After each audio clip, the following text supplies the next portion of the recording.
Beavers head into Pac-12 play, still searching for answers.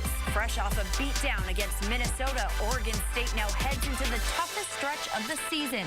Will they turn things around, or is the season already lost? Talkin Beavers starts now.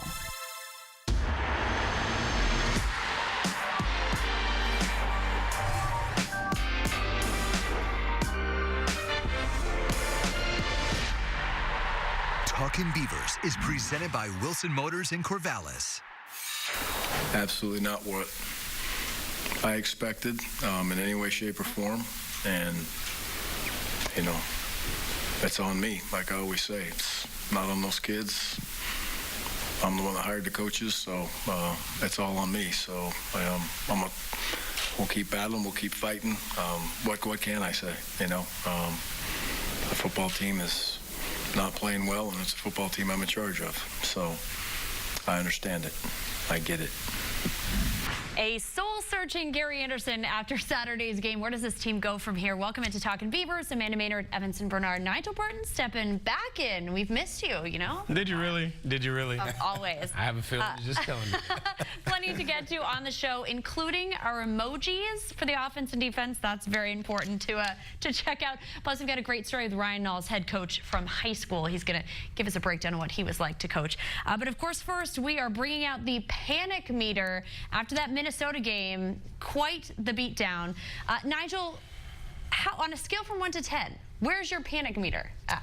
You know, I think I've been here before. Matter of fact, I think I've been here with you before. Oh, yeah. And, you know, the amount of 1 and 4 starts, the 2 and 3 starts, 2 and 3 again. And so right now at 1 and 2, I'm like, look, there's obvious concern. There's concern when you think about the run game. There's concern about defending the run. There's concern about big plays. There's concern about turnovers. But a lot of those things can be fixed. A lot of those things will come with experience. Obviously, injuries is another concern. So I would say at this point, I've met a 6 out of 10. I'm not freaking out yet, but also I'm not going to pretend that I'm not seeing what I'm seeing. Okay. I'm also going with a 6. I just think there's a lot of exciting pieces. We've talked so much about this group of running backs. I think, you know, once they can get them in good positions, once they get that going, that will be exciting. Seth Collins, I think, will be a big piece back there. But, of course, that defense, a big question mark. I'm interested to see where the season goes from here. Evanson, what do you have? I got a 5. I think, you know, obviously with Seth Collins being coming back, it'll definitely help us out. We'll have a guy that can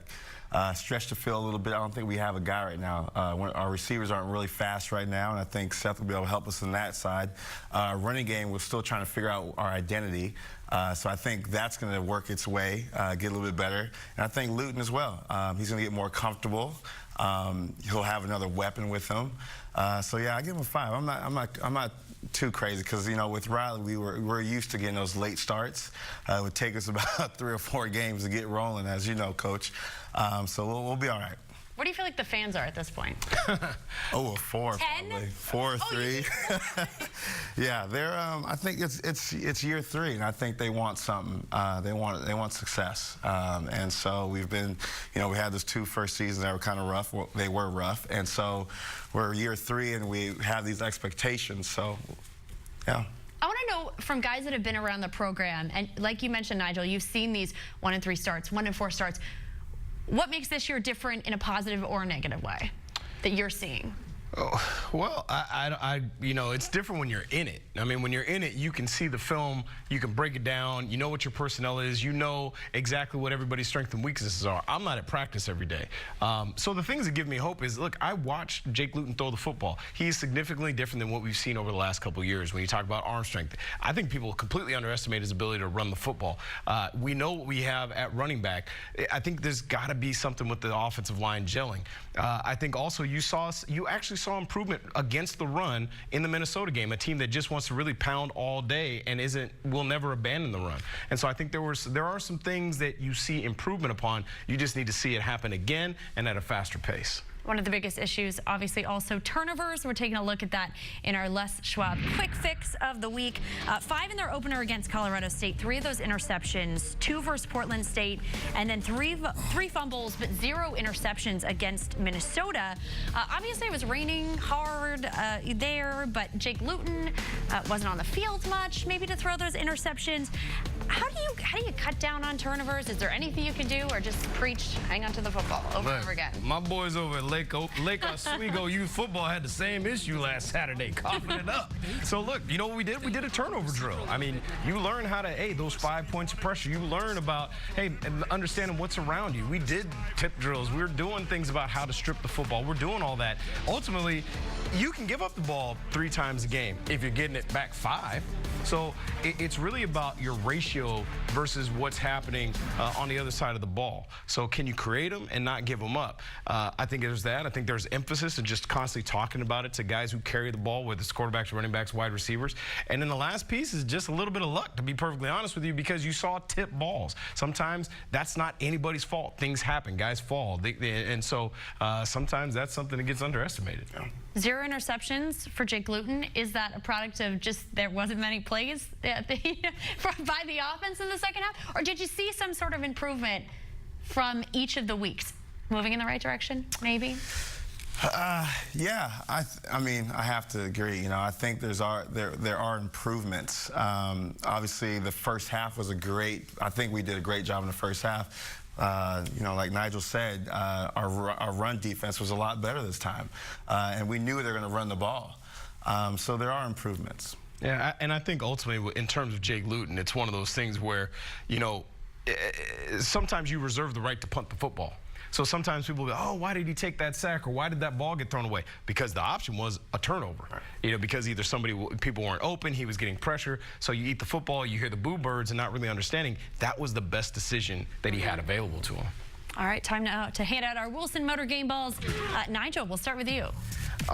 You know, my guy, because I'm not gonna lie, Ev stole my guy. That's what happens when you respond to the email too late. But the guy that I've got, honestly, is Jonathan Willis. You talk about the fact that, listen, my man had 12 tackles, 5 solo, had a TFL. Look, had half the team's TFLs himself. And so we talked about the run defense improving, and I think that was a big product of Jonathan Willis. All right, Evanston, who do you have? I'm going to go with David Morris. All right. I mean, true freshman. He played great, you know, stepping in for, gosh, I can't remember his name. Moore. No, Brandon Arnold. Yeah, that stepped up for a senior, and that's a big shoe to fill. And for him to perform that way, that shows a lot of, you know, a future bright star. Speaking of Brandon Arnold, do you think has he lost his job at this point? I mean, David Morris is getting the start this week. It's scary.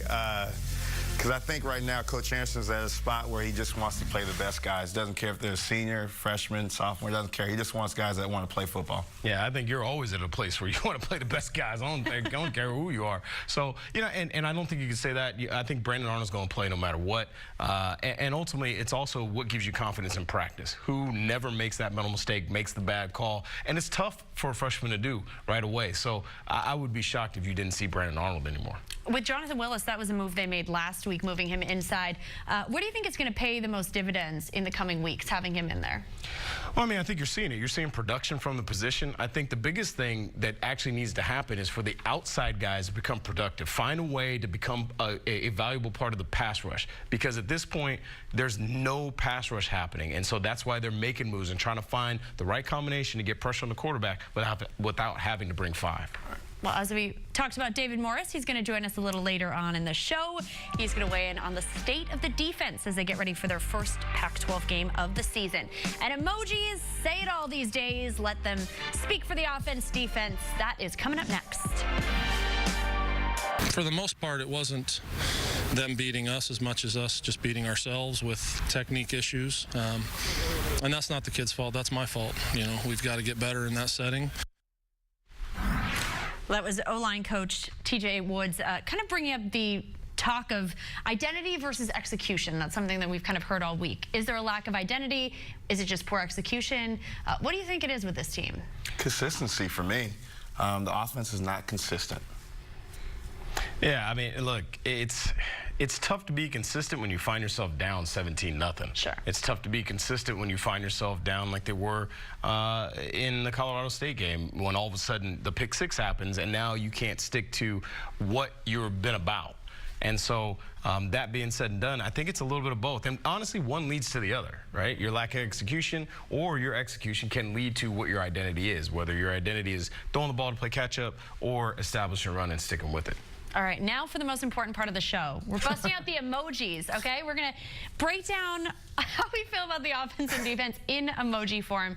We're starting with the offense. Nigel, what is your emoji? What are you feeling for this offense? You know, sometimes I feel good, sometimes I feel sad. So right now, I'm just a little confused because, look, sometimes I do. I feel great about the future of Jake Luton. I feel great about the backfield. I feel great about, really, once Seth Collins comes back, at least the first-level wide receivers and some guys have stepped up. Right now, the offensive line is an issue, and it's perplexing. It's, you know, we want to run the football. We've run it 22, times in a row down the throat of the Ducks, and yet we find ourselves throwing the football in situations where you wouldn't think we would. And Ryan Nall coming out of the game with, 7 carries and Artavis Pierce coming out with 8. So there's some things that are interesting, but then, too, there's other things that give me hope. Evanson, what is your emoji? Contemplating, confused. I'm not sure what. I just don't know what's going on with the offense. It's still trying to figure out their identity. We want to run the ball. We want to throw the ball at times. But we really are a run team, and we're not running the ball enough. So, yeah. Okay, mine, I will say, I'm not always clear with what the emojis are, but this is what I was saying for confused or frustrated, because as all the things that Nigel was saying, I mean, there's so many That looks embarrassed. Well, it could be all three. I guess all three of those would be applicable, right? I just think, again, we were so excited to see this group of running backs. Oh, they're going to have Thomas Tyner, him and Null. It's going to be such a great combination. Seth Collins, so many dynamic pieces, Noah Togiai, that I'm intrigued, but I'm also confused what's going on. What's happening that they can't fully utilize them or just put them in positions to make them work. Yeah, and I think the Thomas Tyner thing, that's got nothing to do with any coaches. I mean, look, he admitted he was 25 pounds overweight. Sure. I don't know what running back is able to be effective and stay healthy when you're 25 pounds overweight. And if you were to say, if you were overweight, what's the first body part that's probably going to go? The stomach. Just not the answer I was thinking, but I would say probably your hamstrings. Yeah, your hammies, your lower body is definitely going to take effect. Yeah, and that's what's happened to him. So that is what it is. Do you think that at some point we will see him making a meaningful contribution to this offense? If you were able to get healthy, but if not, I mean, here's the other thing. You got 3 dudes that are in front of you. Sure. I mean, it's not even that. It may have nothing to do with that. I'm just, I personally keep hearing the Tyner thing, but it's not about him. Right. Sure. It's about, the offense being able to execute, period. Fans, they latch on to something. They get excited. You give them hope in the He's offseason. from here, and he was a big-time recruit. It's a great story, right? And he he's from wanted to go to yeah, and you know how much the coaches care about all those stories? They don't. Sure. I'm going to play the best dude. Fans buy the tickets, though. Okay, so now we're moving on to defense. Our emojis for defense. Evanson. Frustration. Okay. This is Coach Clune's face right here, right now. I think he's just upset right now. And I feel for the guy. Last year it looked great. I think our defense, we had improvement. We're moving forward. We're excited about going into this season. And I think this is how he feels right now. He's like, what the heck? Where do we go from here? Okay, Nigel. Yeah, I think he felt that way because he had a lockdown corner that's in the NFL right now. I'm hurt, not just mentally, but mainly physically. When you look at right now the defensive backfield, 3 starters, but at the beginning of this game, 3 starters are not going to be there in the secondary when you need them most. So you got Jalen Moore, who's suspended, Xavier Crawford's down, Dwayne Williams out for the season. Even, you look at Jaden Grant, he's out. So right now, they're just a really banged up crew and need to find a way to get healthy in a hurry. All right, mine is very similar. For all the same reasons, hurt, bandaged up. I'm also going to go with gassed. I mean, this defense... Wait, they got gas? Gassed. Yeah. I thought we were talking like. Oh, nah. That's just you. That's just you. I'm just saying. I'm not the one who said it. That would be the other emoji. I just, yeah. I don't have that. It might be that too. They probably have an emoji for that. I was just trying to listen. I'm sorry. I mean, this defense has been on the field 40 minutes longer than the offense through 3 games. They've talked about, hey, they still got to step up. They still got to do their jobs. But you can tell from the second half, like when you were saying, the first half they were playing really well, second half not so well, that they just seem exhausted at this point. Yeah, but sometimes people put a little too much into that stat. Like, if you're on the field for 40 minutes longer than the offense, that's not always the offense's fault. Get off the field. The offense is turning the ball over quite frequently. Yeah, but I'm just saying. I mean, there's plenty of blame to go around right now. At this point, find solutions. And if people are, that's a stat that I promise you, when we were together, if anybody had ever brought that up, you would have been offended, and I would have told people to shut up. Yeah, we were pretty blunt. Yeah. I mean, okay, so look at the end of last season, where it's again they were great in time of possession, just running the football. It gave them a break. That doesn't matter at all? In terms of running the football? For defense, no, I'm saying giving them some extra time. You have young guys. I'm not out there a lot. Yeah, I'm not saying it doesn't matter. What I'm saying is there's plenty of blame to go around. And I think that stat has been used a lot and I'm not saying by you, by a lot of other people to somehow point the finger at the offense. Right. And my point is that isn't always the offense's fault. The defense also needs to find ways to get off the field. And so, before you start to point the finger, make sure you are pointing the thumb. All right. Sure. All right, still to come, Mike Parker is going to join us to weigh in on this conversation. He tells us how this team plans to bounce back. But first, Central Catholic head coach Steve Pine on what makes Ryan Nall so special. Hand off to Ryan Nall. Makes one man miss. Minnesota has recovered. Third turnover of the day. Jonathan Celestine, the leader of the defense, with a big-time fumble recovery here for the Gophers. Well, Ryan Nall, proud product of Central Catholic High School here in Portland. We decided today to take a trip down memory lane with his high school and current teammate Blake Brandel and their high school coach Steve Pine. It's special to see those guys down there being teammates again, having a fair amount of success here on the field and developing relationships with each other, a camaraderie with each other. It's really fun to watch those guys work together again, at Oregon State. He goes sprinting across the 50. Nall is gone. I just remember him, some kid tried to tackle Ryan and ran right into his knee and Ryan broke his face mask or something like that. I just think that he's a hardworking guy, he's a good guy. He wants what's best for this team, and obviously he's a massive human being running extremely fast, so it makes it a little bit hard to tackle him. That's what makes Ryan Nall so dangerous. Obviously, he's got great gifts, and he has a drive to be great, but not at the expense of other people. He gets what his role is. Blake, he's grown into a full-grown beast. We already have our experience together, playing together for 2 years, winning the state title. And last year, you saw that a little bit, the chemistry, cutting off at him and going and scoring in for a touchdown. And hopefully you guys will see a lot more of that this year as well. Nall, touchdown. Well, I think there's always a trust factor. Can he trust that offensive line, that they're going to be where they're supposed to be when they're supposed to be there? With the experience that Blake and Ryan had here, I would imagine that's a little further along than it would be for a normal transition.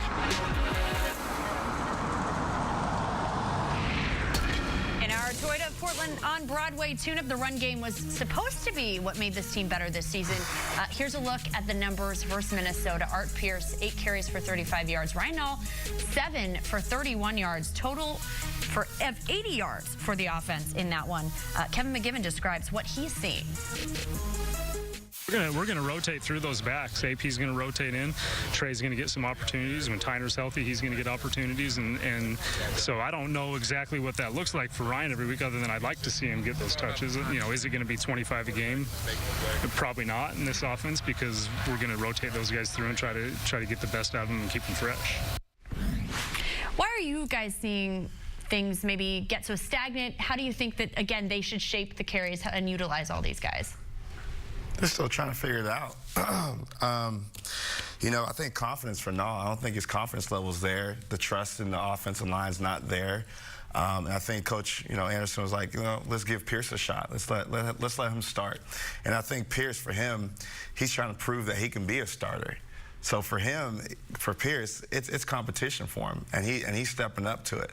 And I think for Ryan, he's got to respond, and we'll see how he responds. Yeah, it's tough to trust though when the first clip we showed, 96 is literally in his lap the moment he touches the football. So, I mean, it's tough to have confidence when you're getting hit before you're even reaching the line of scrimmage or right after you're touching the football. I mean, there's no way to get confidence that way. I mean, and so that's one thing. I think the other issue is they have found themselves behind in so many games. They found themselves coming out of the second half down 24-20, and before they hit the field again, they're down 27-20, then a pick six, they're down 34-20. How do we continue to establish the run when we're down 14 points in the second half? Then you go back to obviously down 17-0 like that against Minnesota. It's tough to do those sorts of things. So look, you see 4.4 yards a carry. That's not a bad day at the office. I'll take that. But it's the way that it's happening and the lack of carries because of the situations, I think, that hurt. What do you think about the dynamic between Pierce and Nall? I know that, Coach A said they were trying to get the perimeter run game going. What do they offer that, that can complement each other?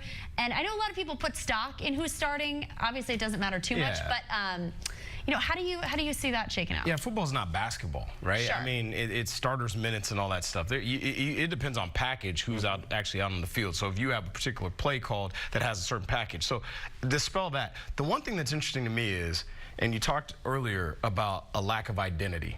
I heard Coach A say that Ryan Nall's our workhorse. He's our dude. But then I heard Coach McGivern just say, well, he's not going to get Get the ball 25 times a game. And I'm like, wait a minute. If you're the workhorse, you're getting 20 to 25 carries a game.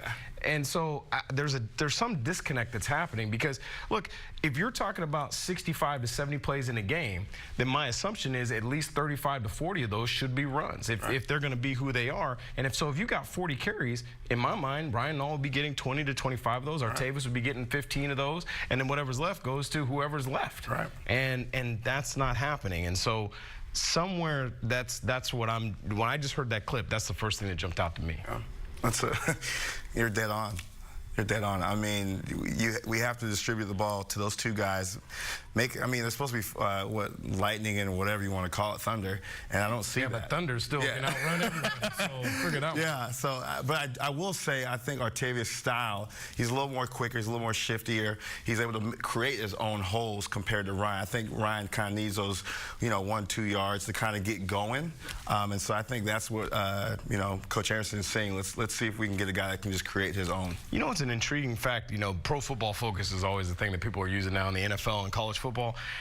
The most elusive, quote-unquote, running back in the entire country last year in terms of breaking tackles and ability one-on-one misses, Ryan Nall, ahead of Bo Scarborough from Alabama, ahead of guys who were power guys and quick guys. So I think second in the Pac-12 was, Jamal Morrow, who is a quick guy. So sometimes I think his ability to make people miss gets underestimated.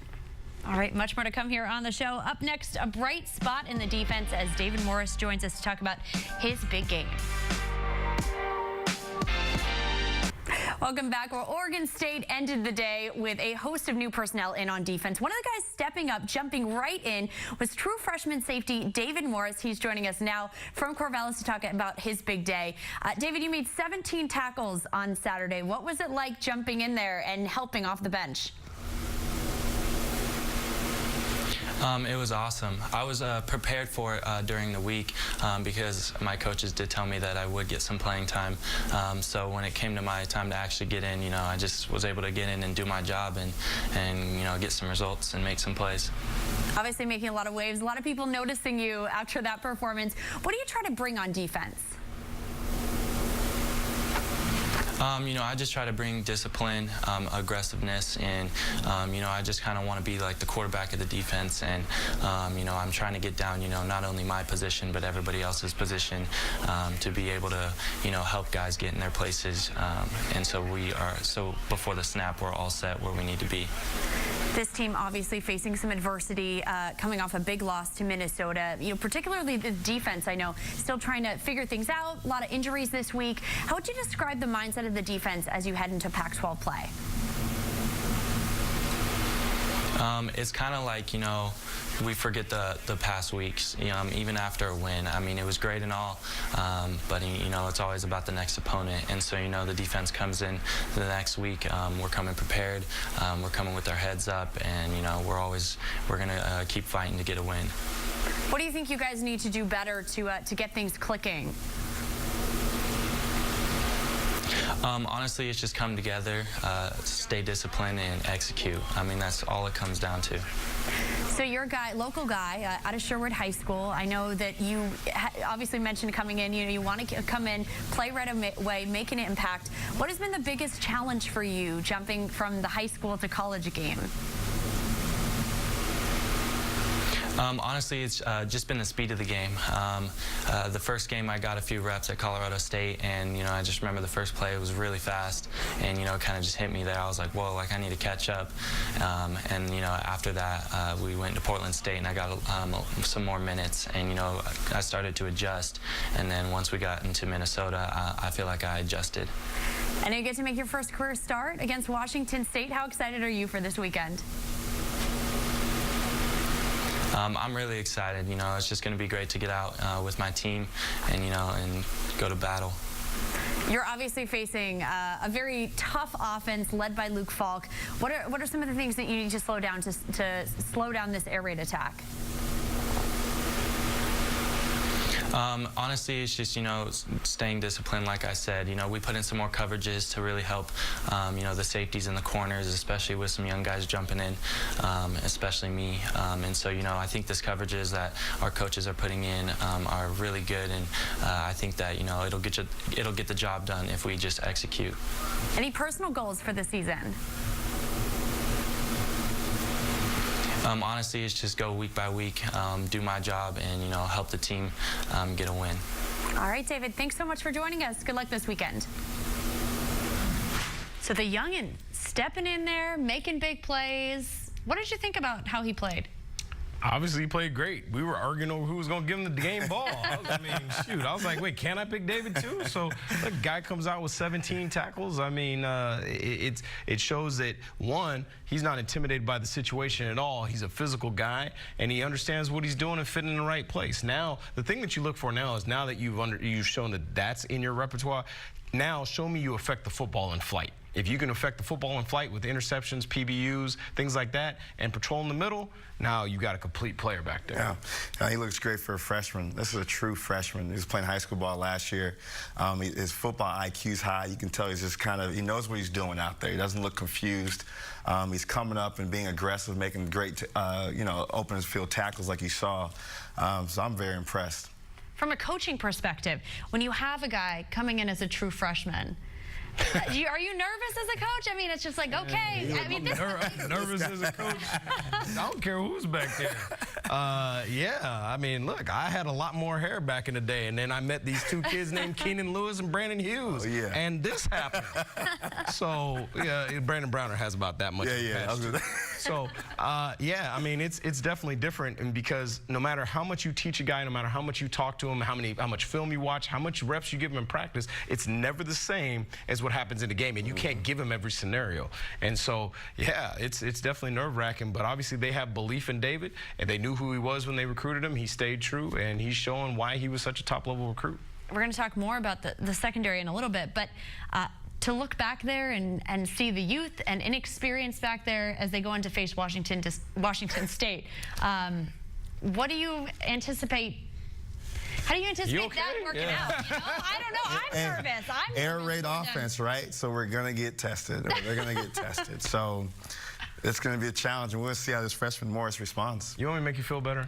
How about this? I remember going to Cal one year where we were playing this dude, Deshaun Jackson, and Keenan Lewis was hurt, and this dude named Tim Clark shows up and tells me, Coach, it's going to be all good, relax, it's fine. He ends up holding Deshaun Jackson to 4 catches for 5 yards. And sometimes that lack of experience, also, you don't have all the bugaboos in the back of your head, like, oh man, remember when I got beat that one time? Oh my God, like, what if this happens? Like, you're just young out there, like, look, last time I was out here, I was balling in high school, so let's just make it. You don't have all those things kind of holding you back of the times that you failed. And sometimes that can actually work in your favor. All right, still ahead, Mike Parker on whether or not he thinks this coaching staff is to blame for the team's recent troubles. Back here on Talkin Beavers, and no one closer to this team than our own Mike Parker. We're bringing him in now from Corvallis. Mike, this team 1-2 heading into Pac-12 play, coming off a very difficult loss to Minnesota. What is the mood like around there? The amazing thing, Amanda, is the mood gets better and better as the week goes along. I can't deny that late Saturday night, most of Sunday, Monday, there's a little bit of kind of a hangdog. What are we going to do? We didn't expect to be here sort of mood prevailing. Not so much the football team, but perhaps Beaver Nation here in the Mid-Valley and so on, and perhaps everywhere Beaver fans gather. But I know being around the team, they dispel that sort of mood and feeling pretty quickly. And early this week, and as we've gotten ready for the Beavers in Washington State, in talking to players, coaches, there's a sense that everybody's back on page, getting ready, putting the last couple of games behind them, getting ready for a big challenge this weekend. And so I feel like the spirits are back up again.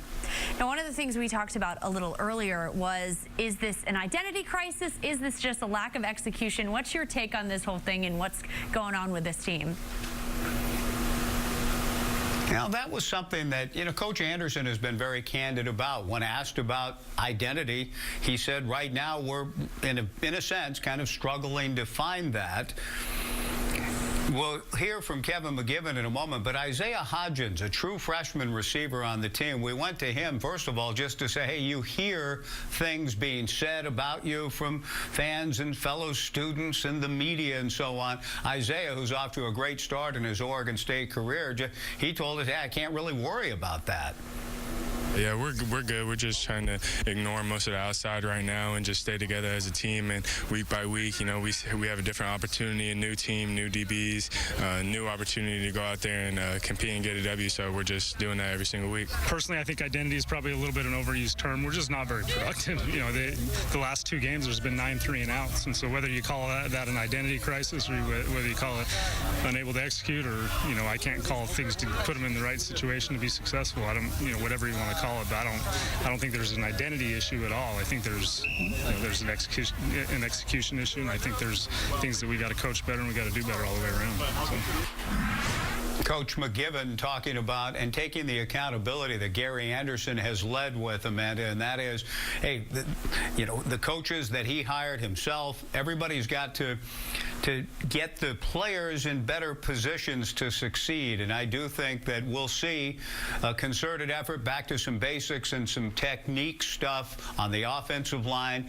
in the passing game, in the run game. I think we'll see the Beavers show much more cohesiveness and execution. They know what their identity is. They just got to go out and play the game the way they know they can. All right. Thanks so much, Mike. We'll see you back here on Friday. And all eyes on the quarterback position up in Pullman. Who will we see behind center this weekend? We'll break it down. Time now for our standard TV and appliance headlines. We're bringing back Nigel to talk about some of the top stories coming out of Corvallis this week. First one, all about the defense, and it's bad news. Yeah, I wish I had some good headlines to give, but unfortunately what it comes down to is a simple fact that, hey, look, there's a lot of injuries in the secondary. When you take a look at the fact that Xavier Crawford, who I think is going to be a superstar at some point, he's down. You got Dwayne Williams, he's down and done for the season with an ACL tear. Jaden Grant, he's down. He's been gone for most of the early season. Even losses at linebacker, and probably what's worse, of all the weeks to lose all these DBs, you throw in the fact too that Jalen Moore suspended for the first half of the season against Washington State. None of that stuff's working in the Beavers' favor. And you are going up against a crazy offense in the air raid offense, up against Washington State. Luke Falk sounds like he's going to be back in at quarterback, right? Yeah, that's the second headline. Luke Falk is. It looks like he's going to not only play but start. And when you consider the fact that, hey, he did not play great in their last game. He benched Boise State. He struggled early to the point where he ends up getting benched by Mike Leach, comes back in the game only to have that happen to him, where his head gets treated like a basketball. He ends up coming out of the game again. Holinsky comes in, replaces him, and all he does is throw 3 touchdowns, 1 interception, a great completion percentage, leads them back to a huge comeback win, down 21 with 8 minutes left in the game. And now they tell Helinski, why don't you go meet Mr. Bench again? And Luke Falk is back in. So somehow, you know, there's been all kinds of speculation on what exactly the injury was because of HIPAA rules and college student athletes. We don't know exactly what happened, but we also watched the film. And so it's pretty unlikely that it was anything other than what we thought it was. Any positives do you see going the Beavers' way, this incredible passing attack versus the pass defense, or is it just going to be all bad for them? You never know. The Beavers are surprised. I mean, look, let's go back to last season. Who really gave them a chance to beat Cal? You look at last season, who would have thought that going in the fourth quarter would have been up against Washington State? And who would have thought that, you know, obviously demolishing Arizona and then 22 straight runs to put away the Ducks? So, yeah, you never know what could happen. It's 18 to 22-year-olds. And this third headline maybe will help them. Big piece of the offense, maybe set to return, Seth Collins. This is the man. This is the one guy that you could throw the ball up to in coverage. Yeah, it looks like he's covered. Nah, he's not covered. Seth Collins is the guy, the playmaker, the guy who's done it all at all kinds of different positions. Heck, he could probably play corner too. And of course, he's been a little snake bitten by the injury bug, and then obviously everybody knows what happened in the spring, but he's back. 22, Deuce should be back making plays, and he is going to be needed in this game to keep drives going so that the Beavers can keep that defense off the field, and in particular Luke Falk and that air raid offense. Obviously a dynamic piece of that offense, but how much can you realistically expect from him? Obviously it's been a while, but also how much is he going to fix things? Because there's a lot of things to fix. Well, let's be honest. You're talking about a guy that, look, it's not like he hurt a knee. It's not like he had, you know, like he got sick again in the spring and you have to ease him back in. It was a finger. So in terms of his conditioning, in terms of his ability to make plays, that should all be there. So I would expect for them to give him a healthy dose of work. All right, much more to come here on the show, but right now, Evanson's getting you ready for the weekend's game at the OSU Beaver Store. Don't wear orange pants.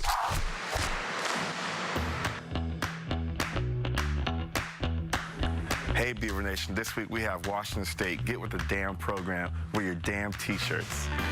Here we got the gray one, Damn Nation. Then we got the black one, Damn Proud Beaver Believer. Here at the OSU Beaver Store, fans start here. Well, we have you covered every week for Oregon State football talk. Talkin Beavers airs Wednesdays at 7 p.m. Then Gary Anderson hops on to Inside the Huddle Thursdays at 10 p.m. And we get you ready for Saturdays with Go Beavs on Friday nights at 9 p.m. One of the bright spots, for the most part, was Jordan Villeman this past week, kind of stepping up. How did you think that he played, and where do you see his role? What do they need from him going forward? He's improving, getting better. Looks like he's taking a little bit of leadership within that receiving group. But when Seth Collins comes back, it's going to be interesting to see how that unfolds. Yeah, I mean, I'll be honest with you. With Seth coming back, Seth is going to be the swag captain. He's going to be the guy that's going to install confidence in that entire group. And look, Jordan had 3 catches for 55 yards and a tug, which was a good day. But that's the kind of plays that he has to be able to make, is those contested balls, a guy draped all over him. Because for Seth to really be effective, somebody has got to be able to stretch the field in some capacity. He's not going to necessarily do it with his speed. What he's going to do is do it with his size, the ability to run down the field, get to 40 yards, have the ball get thrown up, and make a play on the ball. And that's the thing that's really been lacking for the last year and a half, is his ability to do that. You've got on the other side Isaiah Hodgins, who's a little bit of a mix of both. He's not going to run away from a ton of people. He's got a little bit more speed, but he also has the size. But he's still coming into his own as a freshman. For Seth to be effective, you have to allow him to have free range of the middle. And the only way that happens is for somebody to scare that secondary into backing up. And that's got to be Jordan's role. In our Comcast Business Class, Built for Business, a really tough stretch of games coming up for the Beavers. Here's a look at their next 4 games. So at Washington State, then Washington comes to town, USC in Los Angeles, and then Colorado at home. Looking at these 4 games, what is the best chance for an upset? Woo. Well, our DB's got to come out and play. So Washington State's going to be, I think, the game that we can really win. Yeah, so our DBs have to play well. They're going to throw the ball. They're going to be effective. And we just have to make sure that our DBs are tackling well. If we don't tackle, there's going to be touchdowns scored. There's going to be extra yards. So, yeah, our DBs have to step up. I would almost play like a 3-5, honestly. Or I might drop back some guys back just to get in coverage because they're not going to run the ball much. They're going to be throwing the ball, and our DBs are going to be challenged. Well, luckily, Evanson's not coaching. Because,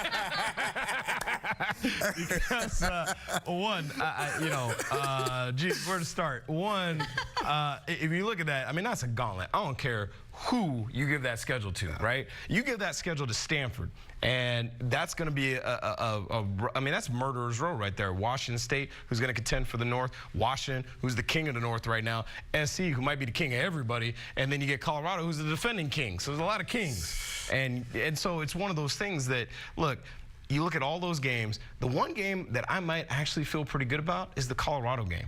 I mean, you look at the fact that Gary Anderson teams and Mike Riley teams, for whatever reason, as the season wears on, get stronger, get better. The offensive line clicks more. The running game that gets a little nastier in the elements and all those different things. And so this is going to be a tough one. And let's be honest, haven't won a road game since Gary Anderson's been there. Washington is one of the most elite teams in the country. USC is probably a playoff team right now. So I look at Colorado as a chance that, look, they're still figuring it out themselves. You know, in terms of offensively, scored 17 points against Colorado State, which the Beavers did better than that. And defensively, they've got a lot of transfers who are playing well, but hopefully with the friendly confines of Reser Stadium, they'd be able to take advantage of that. So you were given a lot of hype to this DB matchup. Is that going to be your matchup to watch? That's the one that they have. Oh, yeah. The battle they have to win this one. I'll be focused on that this Saturday. Definitely just watching how those guys step up because they know it, and I'm sure the coaches are in their ear telling them, hey, they're going to throw the ball, and we have to play, guys. So. Yeah, I think your point of tackling well, by the way, that was genius. I think, I think you have it right. But listen, the way to absolutely kill yourself, I think, versus this offense is to drop a bunch of guys and let Luke Falk back there tap the ball, and pick you apart. Because it doesn't matter how many people. You can find a defense where you can put 30 people on the field. There will be windows and holes that he will find and exploit. They're just too good. They recognize coverage too well. The teams that have really taken advantage of Washington State, you watched last week against Boise. For 52 minutes of that game, they were able to get pressure with 4.